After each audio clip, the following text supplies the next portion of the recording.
नमस्कार दोस्तों, आपने सुना होगा कि कर्मों का फल इंसान को भोगना ही पड़ता है। आखिर जैसा इंसान कर्म करता है उसका फल उसे मिलकर रहता है जरूर। आखिर इंसान अपने कर्मों का फल कैसे भोगता है और कब तक भोगता है, आज की कहानी में दोस्तों जानेंगे। इसलिए कहानी के अंत तक जरूर बने रहना और वीडियो को लाइक कर देना। चैनल पर पहली बार आए हो मेरे दोस्तों, चैनल को जरूर सब्सक्राइब कर देना। चलिए कहानी को शुरू करते हैं। एक प्यारा सा गांव था। उस गांव में एक किसान रहा करता था अपने पत्नी के साथ। दोस्तों वो इतना गरीब था कि अपना जीवन याचिका अच्छी तरह से नहीं चला सकता था। उसकी पत्नी कहती है कि हे पियाजी, हमें इस गांव को छोड़ देना चाहिए, क्योंकि अगर हम दूसरे जगह जाते हैं तो वहां कुछ काम मिल जाएगा जिससे हम लोग अपना जीवन अच्छी तरह से बिता सकते हैं। और वो लोग यही विचार करते हैं और अगले दिन अपने गांव छोड़कर दूसरे शहर के लिए निकल जाते हैं पैसा कमाने के लिए।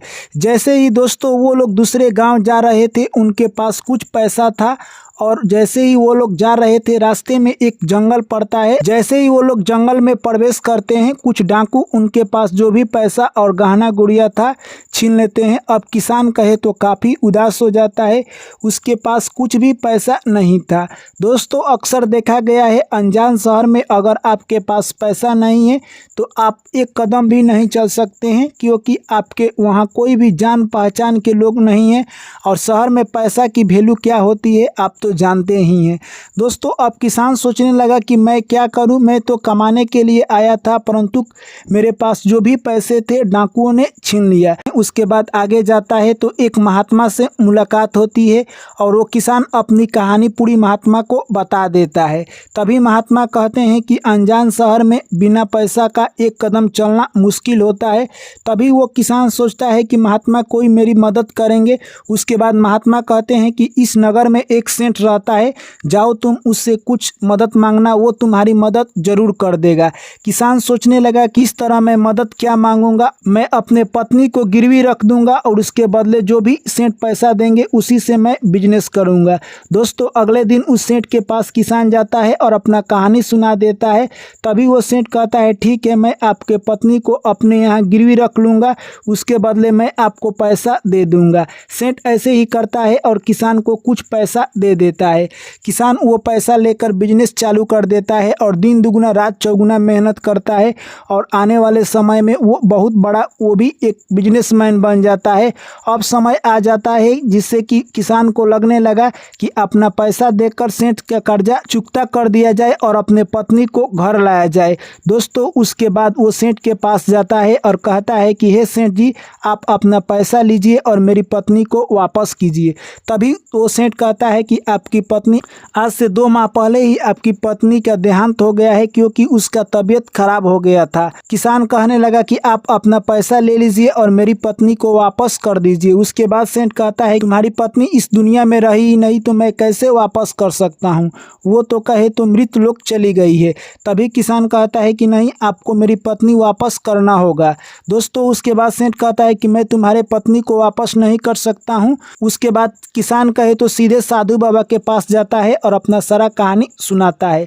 तभी साधु बाबा कहते हैं कि मुझे लग रहा है कि वो सेठ तुम्हारे साथ कोई चाल चल रहा है, तुम इस राज्य के राजा के पास जाओ, क्योंकि इस राज्य का राजा जो है काफ़ी विवेकशील है, वो तुम्हारा यानी कहे तो तुम्हारे साथ जो भी है वो न्याय करेगा। दोस्तों उसके बाद किसान राजा के पास जाता है और अपनी सारी कहानी सुना देता है। उसके बाद राजा अगले दिन राज दरबार लगाते हैं, उस सेठ को बुलाते हैं और कहते हैं कि हे सेठ जी, क्या आपने इस किसान को यानी कहे तो कुछ पैसे दिए थे इसके पत्नी के बदले में?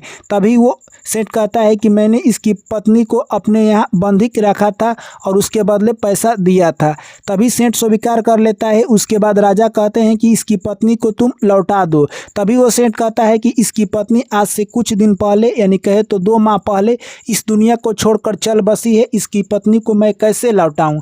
दोस्तों उसके बाद राजा कहते हैं इसकी पत्नी नहीं है, इसके बारे में तुम्हें क्या प्रमाण है? तभी वो सेठ कहता है कि पत्नी के जो 4 लोग संस्कार किए हैं वो इनके सबूत देंगे और मेरे पास एक डॉक्टर है जो कि दवा करता था, वो भी सबूत के तौर पर अपनी गवाही देगा। उसके बाद राजा को यकीन हो जाता है कि सेठ सच बोल रहा है और उसके बाद राजा कहते हैं कि जाओ किसान, तुम्हारे साथ न्याय नहीं होगा क्योंकि तुम्हारी पत्नी इस दुनिया को छोड़कर चल बसी है।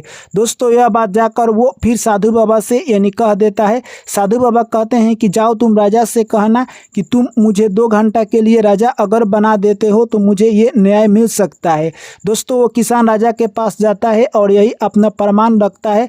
तभी वो राजा कहता है कि ठीक है, अगर तुम्हारे 2 घंटे साधु बाबा के राजा बन जाने से तुम्हें न्याय मिल जाएगा, मुझे कोई एतबार नहीं है। और अगले दिन कहे तो वो साधु बाबा आते हैं और 2 घंटे के लिए राजा बन जाते हैं। उसके बाद सेठ को बुलाते हैं और कहते हैं कि बताओ, क्या तुमने इसकी पत्नी को गिरवी रखा था, फिर इसकी पत्नी को वापस क्यों नहीं लौटा रहे हो? तभी वो सेठ कहता है कि मैंने इसकी पत्नी को तो रखा था, परंतु उसका तबीयत खराब हो जाने के कारण वो 2 माह पहले इस दुनिया को छोड़कर चल बसी। उसके बाद साधु बाबा कहते हैं कि तुम्हारे पास क्या सबूत है कि इसकी पत्नी इस धरती पर नहीं है? तभी वो सेठ कहता है कि एक डॉक्टर और 4 लोग जो उसका अंतिम संस्कार किए हैं। तभी साधु बाबा कहते हैं कि उस डॉक्टर को बुलाया जाए। डॉक्टर जैसे ही आता है, साधु बाबा कहते हैं कि क्या तुमने सेठ के घर कोई औरत का इलाज किया था? तभी वो डॉक्टर कहता है कि मैंने इलाज किया था। उसके बाद साधु बाबा कहते हैं कि तुम्हारे पास सेठ जी उस औरत को लेकर जाते थे या ऐसे ही जाते थे? तभी वो डॉक्टर कहता है कि सेठ जी ऐसे ही आते थे और उस औरत के लिए दवा लेकर आते थे। तभी साधु बाबा कहते हैं कि तुम बिना रोगी देखे दवा कैसे दे देते थे, इसलिए तुम्हारे ऊपर बहुत बड़ा जुर्म लगेगा। अब डॉक्टर डर गया और सोचने लगा कि मैं तो फंस गया। उसके बाद साधु बाबा कहते हैं कि तुम तो इस तरह किसी को जहर भी दे सकते हो। तभी वो डॉक्टर कहता है कि मैं किसी को जहर क्यों दूंगा, अपना नाम क्यों बदनाम करूंगा। दोस्तों उसके बाद साधु बाबा कहते हैं अब तुम्हारे साथ न्याय होगा क्योंकि तुमने उस औरत को मारा है। दोस्तों उसके बाद कहे तो डॉक्टर घबरा जाता है। उसके बाद साधु बाबा कहते हैं कि तुम्हें इसके लिए 6 साल के लिए जेल होगा क्योंकि तुम कोई रोगी देखे बिना उसके लिए दवा क्यों देते हो? क्या पता सेठ अपने लिए ले जाता हो या किसी को मारने के लिए। यह बात सुनते ही वो डॉक्टर घबरा जाता है और सारा सच्चाई बता देता है। उसके बाद साधु बाबा कहते हैं कि तुम इस बात को करने के लिए इतना पैसा लिए हो, इसके लिए भी तुम्हें जेल हो सकती है। दोस्तों उसके बाद सेठ को बुलाया जाता है और सेठ से साधु बाबा कहते हैं कि तुम बताओ, जो 4 लोग हैं जो कि आखिरी संस्कार किए हैं उनको बुलाओ। उसके बाद वो चारों लोग यह सब बात सुन रहे थे, उनका भी कहे तो देखकर सब दिमाग घूम गया था। उसके बाद चारों लोग से साधु बाबा कहते हैं कि तुम जब उस औरत के अंतिम संस्कार किए तो अंत समय में देखा कि उसमें औरत थी या नहीं थी? तभी वो चारों लोग कहते हैं कि हम लोग कुछ नहीं देखे, वो सब काम सेठ ने किया, हम लोग अंत में सिर्फ आग धराए। यह सब बात सुनकर दोस्तों साधु बाबा कहते हैं कि तब तो तुम किसी जिंदा आदमी को भी जला सकते हो, तुमने देखा ही नहीं कि वहाँ पर कौन सा व्यक्ति है, पुरुष है या महिला। यह सब बात सुनकर वो चारों भौंकने रह जाते हैं और वो अपना चारों गलती स्वीकार कर लेते हैं और कहते हैं कि यह सब काम करने के लिए सेठ ने मुझे बहुत सारा पैसा दिया था। उसके बाद साधु बाबा कहने लगते हैं कि सेठ तुम बताओ अब अपना गलती स्वीकार करते हो या नहीं करते हो? तभी वो सेठ कहता है कि हे साधु बाबा, आप मुझे क्षमा कर दीजिए क्योंकि मुझसे गलती हो गई है और इस किसान की पत्नी मेरे यहाँ गिरवी रखी हुई है और जो कि जिंदा है। दोस्तों उसके बाद साधु बाबा उस सेठ के घर से किसान की पत्नी को मंगवाते हैं और पुनः उसकी पत्नी को वापस कर देते हैं। तो दोस्तों इस कहानी से हमें क्या सीख मिलती है? यानी जैसा इंसान कर्म करता है उसके अनुसार उसे फल मिलता है।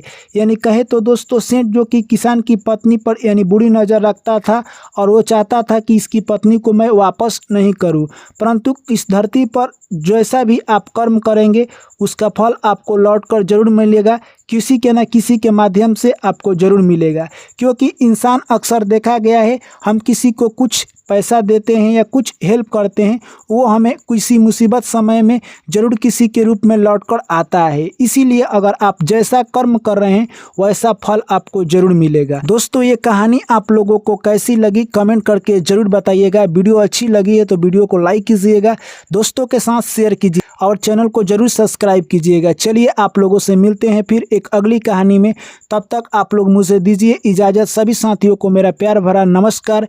जय श्री कृष्ण, राधे राधे।